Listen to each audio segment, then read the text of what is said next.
Class, class. We're on chapter 11 of our book, Jake Drake Know It All. Chapter 11, we need to get started because this is kind of a long chapter. So, chapter 11, Winners. Then came the weekend before the science fair. Willie and I spent all Saturday and Sunday finishing our posters. We planned what we would say to the judges. We planned how to explain our conclusion. We also had to be ready to explain our method. That's the part where we tested our idea. Judges can ask any questions they want about any part of the project. So, you know what you have to be? You have to be a know it all, at least about your own project. Unless you have a good partner like Willie, then you can be a know about half. Willie and I were ready. We even remembered to buy 4 new batteries so the magnets would work just right. On Tuesday of the science fair, we brought our project to the school gym at 5 o'clock in the afternoon. That was part of the rules. We had an hour and a half to get everything ready. Then the judging would start at 6:30. The gym was like a pot of water on a stove. The whole place felt like it was humming and bubbling, getting ready to boil over. Kids were everywhere, and so were parents. Both my dad and Willie's dad came along to help us hang our posters. Willie's dad had gone to an office store for us. He got one of those tall cardboard fold up things.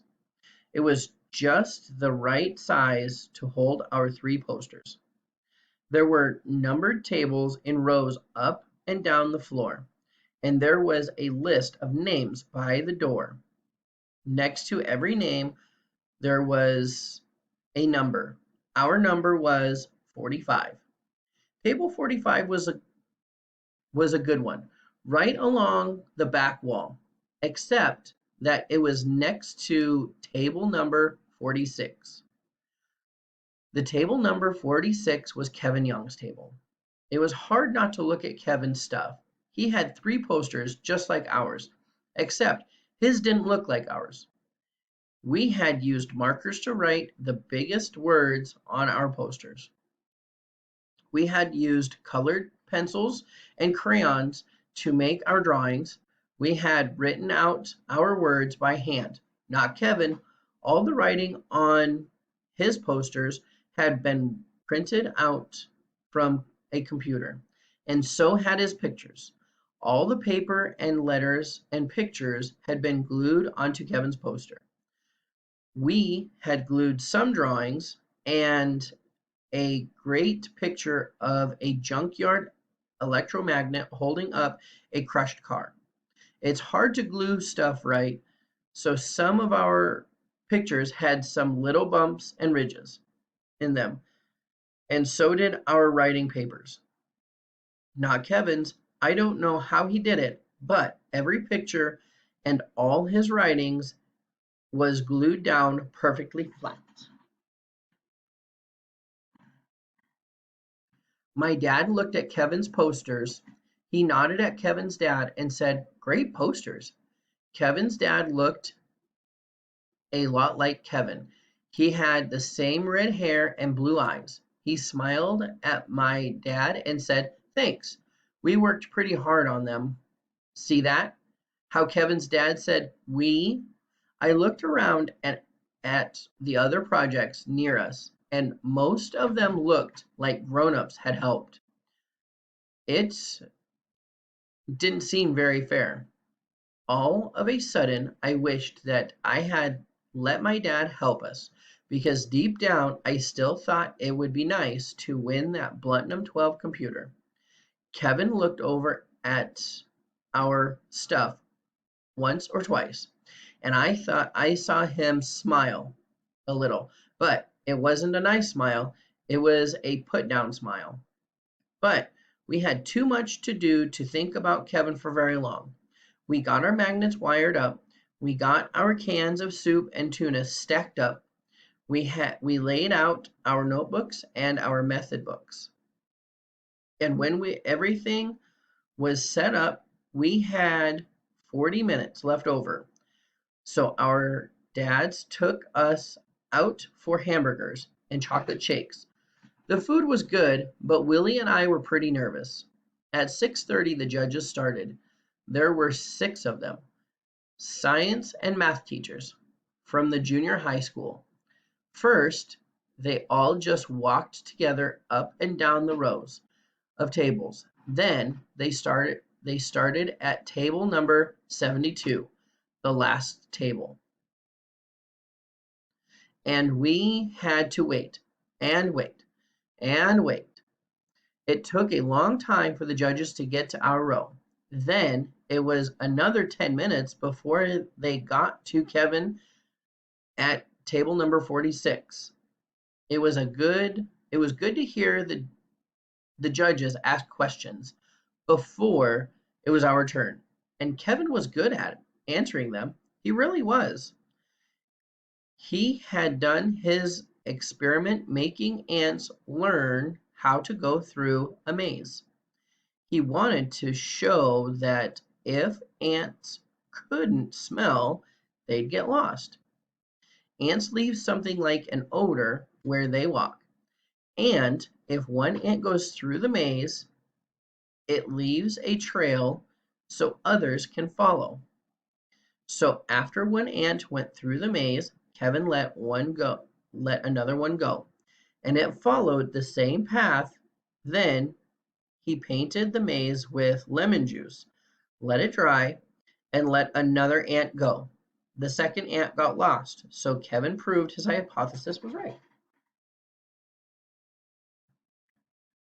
It was a good project, even if Kevin did get help from his dad. Then it was our turn. This lady judge started. She asked Willie to explain what he wanted to prove. Willie pointed out our posters and told how electromagnets work and how we wanted to see what made a bigger difference, more wire or more power. He was great. Willie smiled and he sounded like he was having fun because he was. And I could tell the judges liked that. Then it was my turn. I had to explain our method. I took it slow, step by step, and while I talked, Willie hooked up the red magnet to 2 batteries and lifted 2 cans of tuna. Then he added 2 more batteries and picked up 4 cans. Then Willie took over talking. I hooked up 2 batteries to the blue magnet, the one that had more wire on it. And with 2 batteries, the blue magnet would pick up 4 cans. And with 4 batteries, it picked up 8 cans of tuna. I could tell that the judges liked what we were doing.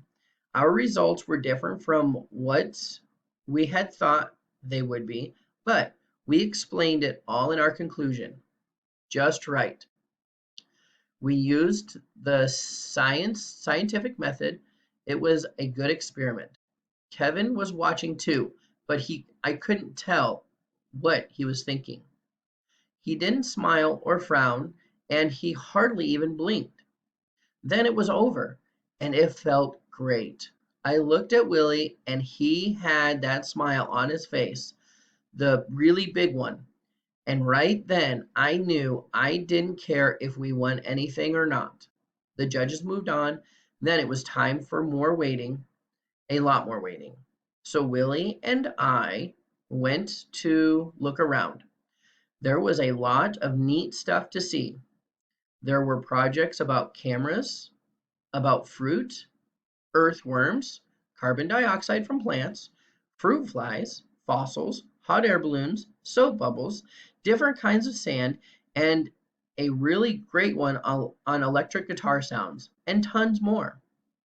We found Marcia's table, but we didn't go over. That's because she looked sad and kind of mad too. She might start to cry or yell or something. Her poster looked great. There was this upside down cake pan inside a box with a window cut in one side. The pan was hanging above a light bulb. I could tell from the poster that the pan had some grass growing from it. Willie said, "What's wrong with her?" I shrugged. I didn't say anything, but I thought I knew why. Maybe it was because if you always feel like you have to be the best, it's hard because a lot of times someone else does just as well or even better. Anyway, we kept walking. We looked at all the third grade projects, and, and after I saw them all, I knew which one was going to win. There wasn't any question about it. About a half hour later, it was time for the announcement. Everyone went to the auditorium. Willie and I sat in the 10th row, and our dad sat behind us. Mr. Lenny Cordeau was there, and all the computer boxes were stacked up on the stage. It was pretty exciting. The judges announced the fifth grade winners. First, Ellen Stone won the grand prize. She'd done the project about the electromagnetic, the electric guitar sounds. And second place was Mark Nixon for a project about temperature and soap bubbles. The fourth grade winner was Charles Leclerc. He had studied the hardness of different kinds of rocks. And second place went to Amy Martin's project about veins in leaves. Then it was time for the third grade. My dad put his hand on my shoulder and gave a little squeeze. And the winner it was Pete Morris, just like I knew it would be. Pete had done this project about insect eggs and how different daylight hours make the eggs hatch. He had found some praying mantis eggs. He'd put some light on a timer and had made the eggs hatch 2 months early. It was like he'd tricked them with the light. And there was this big glass box with about 20 baby praying mantises walking about on their little green legs. The great thing was that Pete had started his project back in October. That was almost 3 months before Mrs. Carp announced the science fair. He wasn't doing the project to try to be better or smarter or than anyone else, and he didn't do it to try to win a new computer. He did it because he really wanted to figure something out. Like I said, Pete's a science kid. Willie and I were standing up clapping for Pete. Then I heard the judges I heard the head judge said, and second prize in third grade goes to Phil Willis and Jake Drake for their project on electromagnets. They called all of us up onto the stage, and we had to shake hands with the judges and then with Mrs. Carp and Mr. Lenny Cordeau. And Willie and I each got a little silver trophy that said second place, first annual Desprez Elementary School Science Fair. It was the best thing I'd ever won, and it wouldn't have been half as fun without Willie there smiling his big smiles at me. We went back to the gym to take our project apart. Kevin and his dad were there at the table. 46. His dad looked kind of mad, but Kevin didn't. He said, "Nice trophy." I said, "Thanks. I thought your project was really good." Kevin said, "I guess too bad you didn't win first place." I said, "Yeah, but I really didn't think it was too bad. I was happy for second place, and here's why.